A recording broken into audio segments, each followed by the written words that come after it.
Some people escape to the mountains. Others drive long highways just to feel the freedom of empty roads. For me, escape was never far. All I had to do was step into my backyard.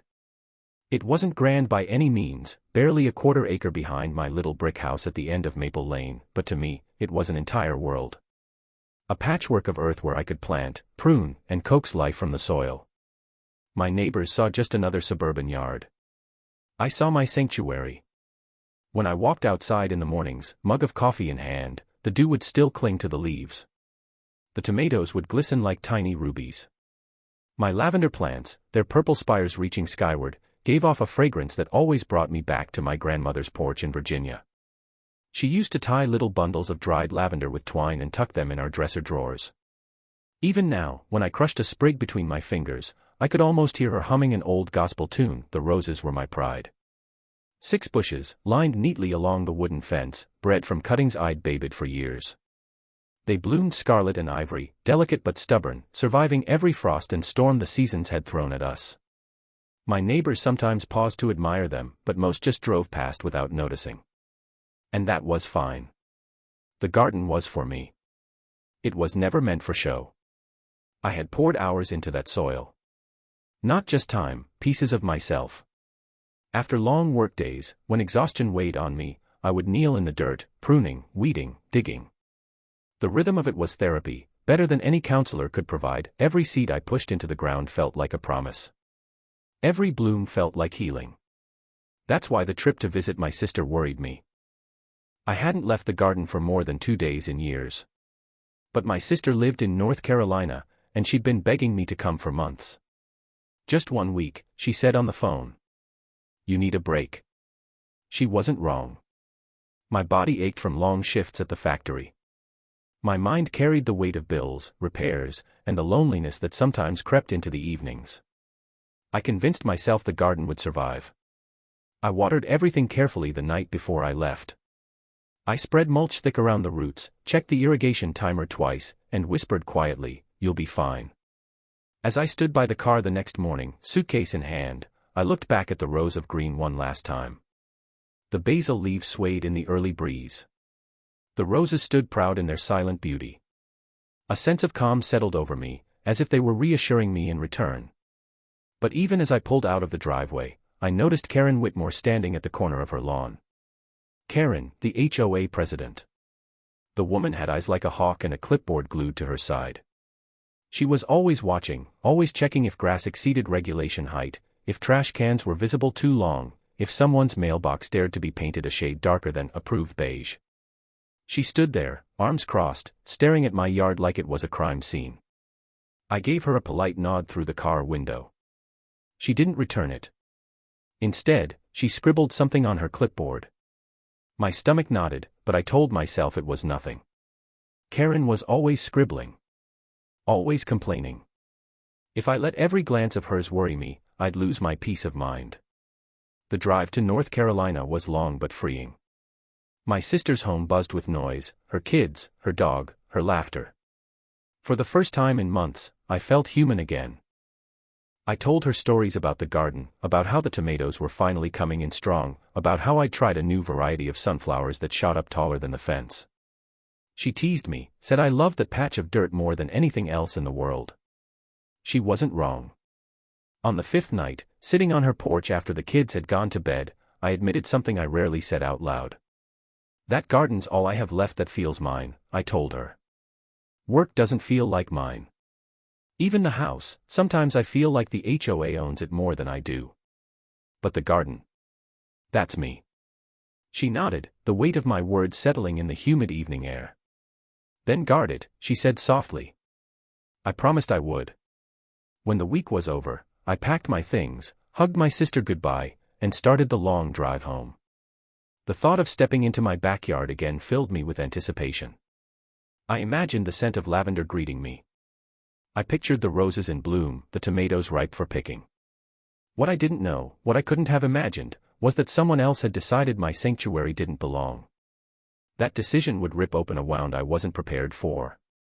And it would all begin the moment I turned the corner onto Maple Lane. Karen Whitmore wasn't just a neighbor. She was an empire in heels. If you asked her, she would say she had sacrificed her time for the good of the community.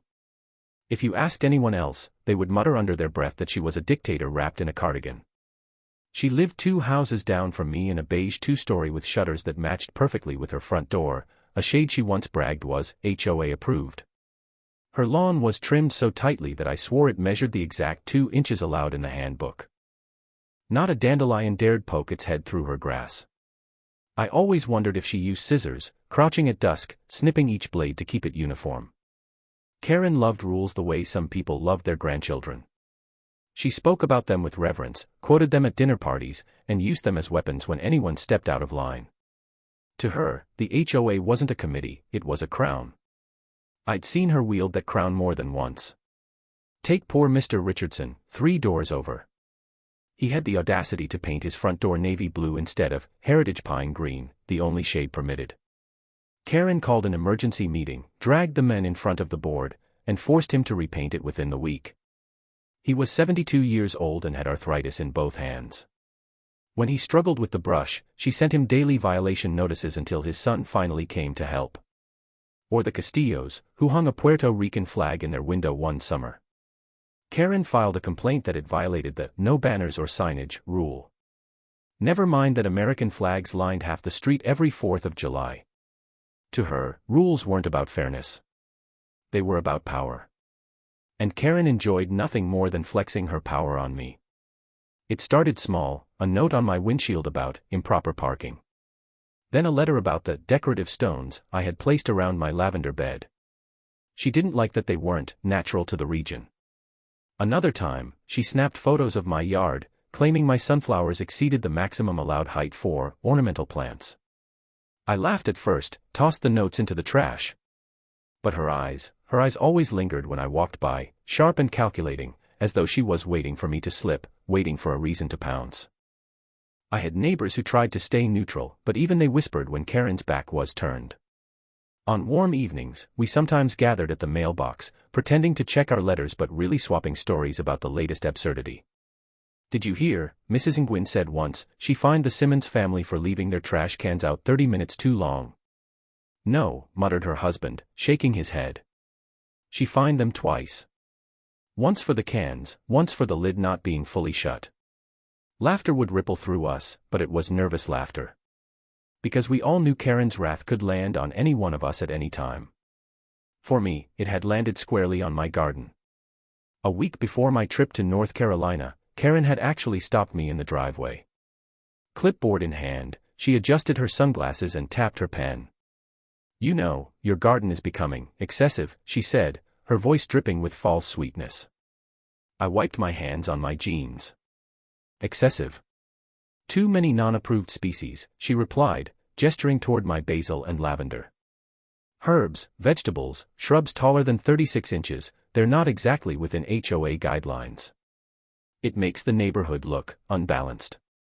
I stared at her, barely containing a laugh. "Unbalanced? They're plants, Karen. Not skyscrapers." Her lips pursed. "Rules are rules. We have standards to maintain. People pay good money to live here. They don't want to see farm plots." I leaned against my car, folding my arms. "Funny. Nobody else seems to mind. Only you." She bristled at that, as though the thought of her authority being dismissed was more offensive than the garden itself. "If you're not careful, you'll get a formal violation. And then, well, the board has the right to take corrective action." Her words stuck with me long after she walked away. Corrective action. I didn't know what she meant at the time. I figured it was just another empty threat. A way for her to remind me that the HOA was always watching. But something about the glint in her eyes unsettled me. It wasn't just dislike. It was determination. Karen wasn't content with control. She craved obedience. And I, in her eyes, was disobedient. That was the week I left for my sister's. I tried to brush off the warning, tried to focus on family and laughter and peace. But in the back of my mind, I couldn't shake the image of Karen standing on her perfect lawn, scribbling furiously on her clipboard, plotting her next move. When I finally turned down Maple Lane after my trip, suitcase rattling in the back seat, the houses looked the same as they always had, quiet, suburban, ordinary. But as I drove past Karen's home, I saw her curtains twitch. She was watching. She was always watching. And I should have known then, something was waiting for me at the end of my driveway. Something that would change everything. The sun was setting by the time I pulled into the driveway. The light was soft and golden, slanting through the trees, the kind of glow that usually made my garden look like a painting. I imagined the roses catching that last bit of fire, the lavender swaying, the tomato vines heavy with fruit. But as I dragged my suitcase from the car and walked toward the backyard, something felt wrong. The air smelled empty. That's the only way I can describe it. Normally, when I stepped onto the porch, I was met with the sweet, earthy perfume of basil and mint, the faint honeyed scent of the roses. That night, the breeze carried nothing but dust. My heart skipped. I quickened my steps. And then I saw it. Where once there had been rows of green life, there was nothing. Just bare dirt, ugly patches of raw soil torn and scarred. My lavender bushes, gone. The basil, the mint, the neat rows of tomatoes, ripped out, stems broken, leaves scattered like debris. Even the roses, my stubborn, faithful roses, had been hacked down to stubs. It looked like a battlefield. For a moment, I couldn't move. My suitcase dropped to the porch with a heavy thud, but I didn't even notice. My chest felt hollow. My knees went weak. I had to grip the railing to keep myself from collapsing. I stepped down into the yard like someone stepping into a nightmare, each foot dragging through the dirt where my garden once thrived. The soil was littered with fragments, bits of roots, a broken trellis, a crushed bloom. I bent down and picked up a single lavender stem, wilted and torn, and my throat closed tight. I had planted those lavender bushes 3 years ago. They'd grown strong enough that I clipped sprigs each summer, drying them to give to my sister. She used to tuck them into her kids' drawers, just like Grandma had done for us. That garden wasn't just plants, it was memory, tradition, comfort. Now it was gone. I turned slowly, trying to take it in, trying to understand. That's when I saw the yellow slip taped to my back door. I pulled it free with trembling hands. Unauthorized landscaping has been removed at the discretion of the HOA. Consider this a formal warning. My hands shook so violently the paper nearly tore. The words blurred as hot tears filled my eyes. A warning. My sanctuary, my therapy, my life's work, all of it ripped out without my consent, and they called it a warning. A hollow laugh escaped me, bitter and sharp. My stomach churned with disbelief and rage. Who gave them the right? Who gave her the right? I didn't need to ask. I already knew. Karen. Of course it was Karen. I could almost picture her standing there, arms crossed, lips curled in satisfaction as Cruz yanked my plants from the ground. Maybe she even directed them, pointing with that clipboard of hers. She'd warned me, hadn't she? Corrective action. The words rang in my ears like a curse. My neighbors must have seen it. Someone had to. This wasn't the kind of thing you could do quietly.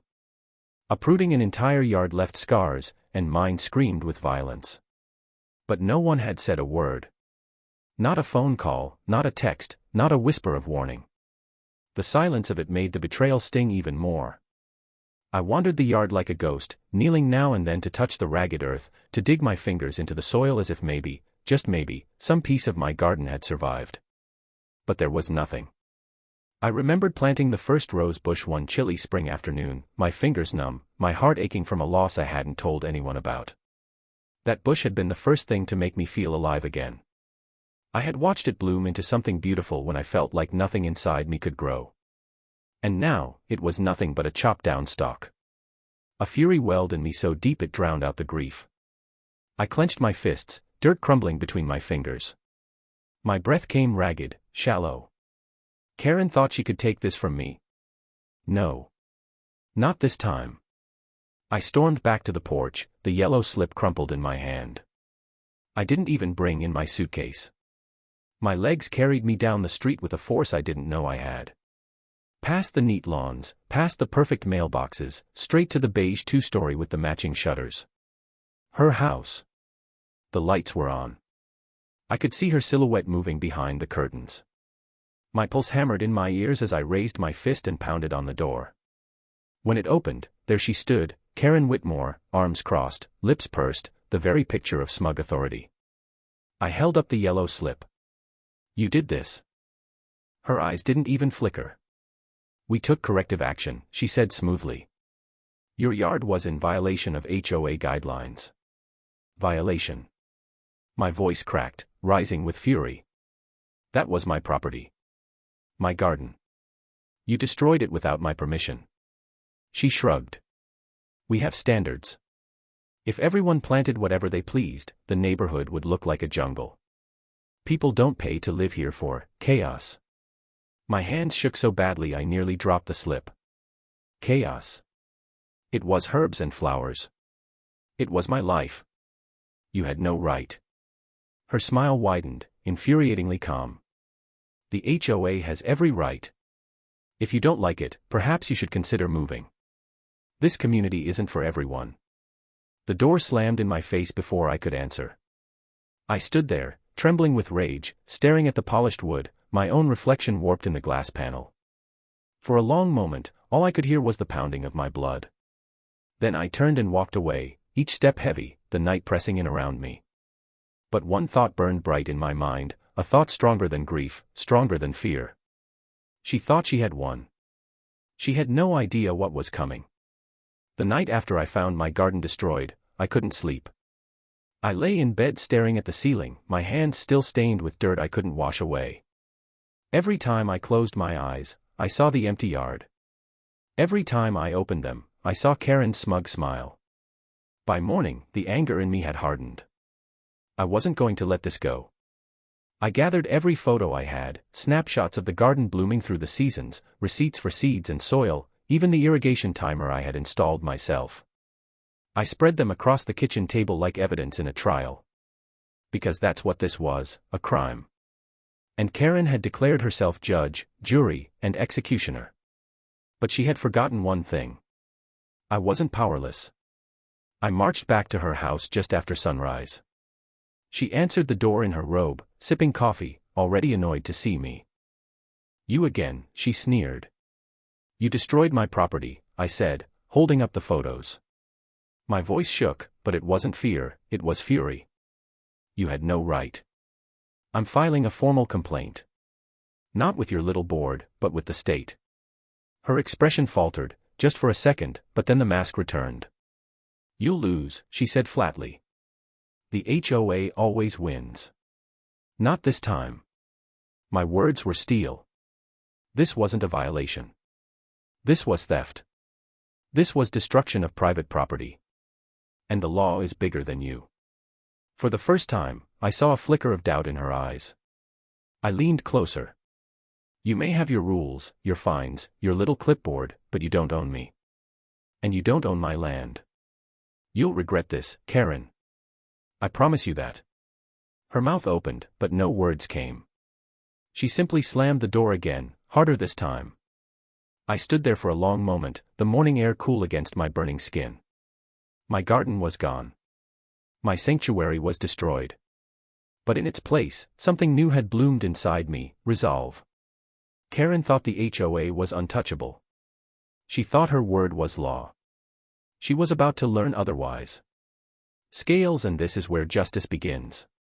Backhand index pointing right. If you're hooked by this story and want to see how the battle against the HOA unfolds, make sure you stick around for Chapter 5, because what happens next will shock the entire neighborhood, and Karen will finally taste the consequences of her arrogance.